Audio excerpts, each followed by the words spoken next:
The external world is constantly telling you what you should be doing. Go to school, get good grades, go to university, get a job, buy a car, buy a house, get a better paying job, buy a bigger house, and on it goes. The world leads you to believe the reason you cannot fit in with this is you. That if everyone else can learn to fit in but you can't, the problem is you. Common denominator. What if the problem isn't you at all? What if trying to change and mold yourself to fit into the world will always be like trying to fit a square peg in a round hole? What if it will never work? I've finally realized at a deeper level than before the main game of my life so far, and perhaps the main game much of humanity is playing right now: to live authentically as you in this world. So I've found 3 key ingredients. First, to understand the collective human-made world that we all live in, to figure out what the heck is going on. Second, to know who you are and what you want as both a physical human and a spiritual being. And third, to understand the natural world and how reality works at a higher level. Finally, to bring it all together and learn how to use these ingredients to live within the external world as your true self. So what if by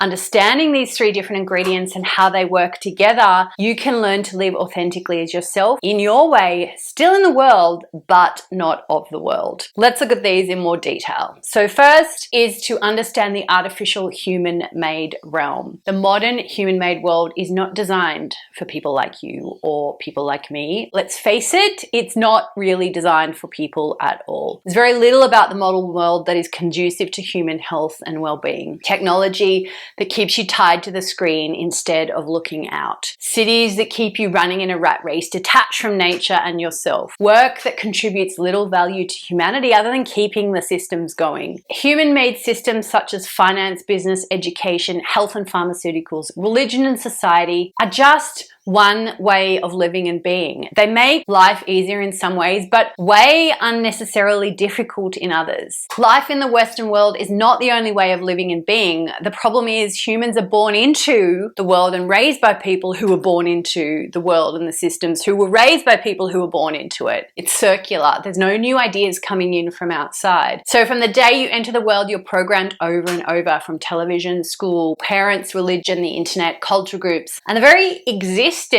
of the world around you as something you observe to believe that this is the way the world is. It doesn't have to be the human world forever, and it certainly doesn't have to be your world forever. The biggest mistake I think I made was trying to get out of these systems and escape and away from the human-made world. First, by finding a way to make money and maybe buy my way out, that money was the answer. Second, by discarding money and the superficial and trying to escape, but to where? You can't get out. The broader, bigger world, it is what it is. You're in it, I'm in it, we're all in it, and we're subject to the collective human-made world to an extent. There's nowhere to go at this stage. You first have to become aware of the systems of control, then understand the rules of the systems and human-made world you live in. When that's done, you can begin to use the systems to your advantage and begin to design your life in a way that works for you. No one is teaching you how the human-made world works. The systems are designed to keep you in a state of stress and confusion, so you need to figure it out on your own. You need to commit to it, but you can figure it out. The fact that you're even here says that you already are. If you want to know more about these systems, check out this episode either popping up on the screen or in the description. So the second part of this is understanding your internal realm. And while you're trying to figure out how the external world works, likely you're also trying to figure out who you are, why you can't fit in, and what the heck is wrong with you. So if you keep it questioning and exploring, at some point you're going to begin to connect to the unique combinations of qualities and characteristics that make you you and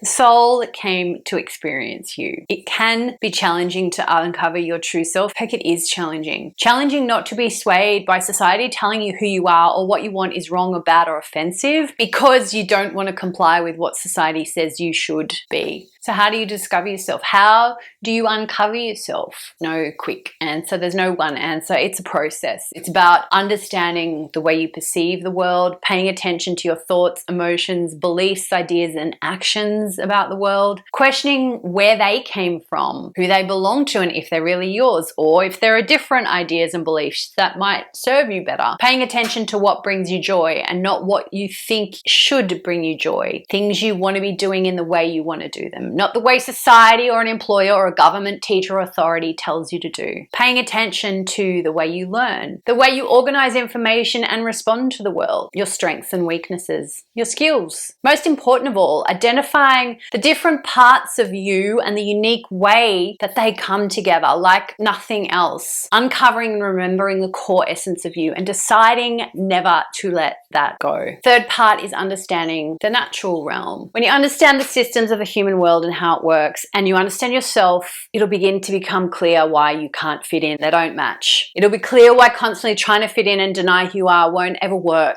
in that world. And you need to know what to do instead. And this is where understanding the natural world and how universal law and a higher intelligence works. And if you've got this far and are ready to roll your eyes at a higher power, pause. Consider what it is that makes the grass grow in the sunshine. What is it that allows a sperm and an egg to merge and then a cell to split and multiply over and over to form a body and organs, a heart that grows and evolves into this complex thing that is a human being? It's not human beings that create that. It's something bigger, greater, far more intelligent, indescribable, and divine than all of us. But it's in us. There's a greater intelligence governing all of this. There has to be. Well, you can see it in nature, in the world. It's not religion or spirituality. They're human-made systems that suppress the greatness of this intelligence. I call it source. So when you understand the systems of the human world and how it works, and you understand yourself, you want to explore the natural systems that govern creativity. The biggest challenge for me in terms of integrating these three aspects still constantly is oscillation, of understanding these things and swinging back and forth between them, between being true to myself and pulling away from the human-made world and finding joy in the natural amazingness,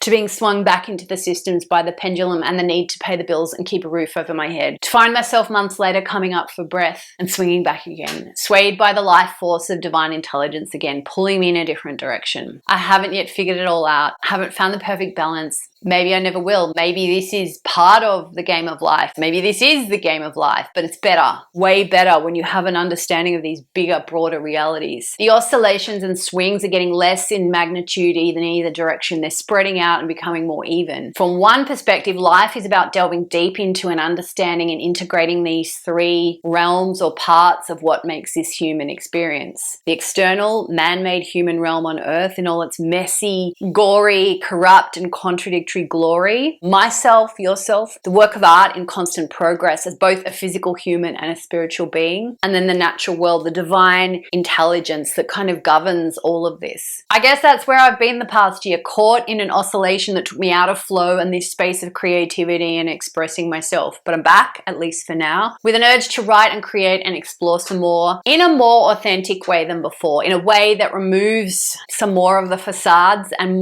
becomes more aligned with who I am.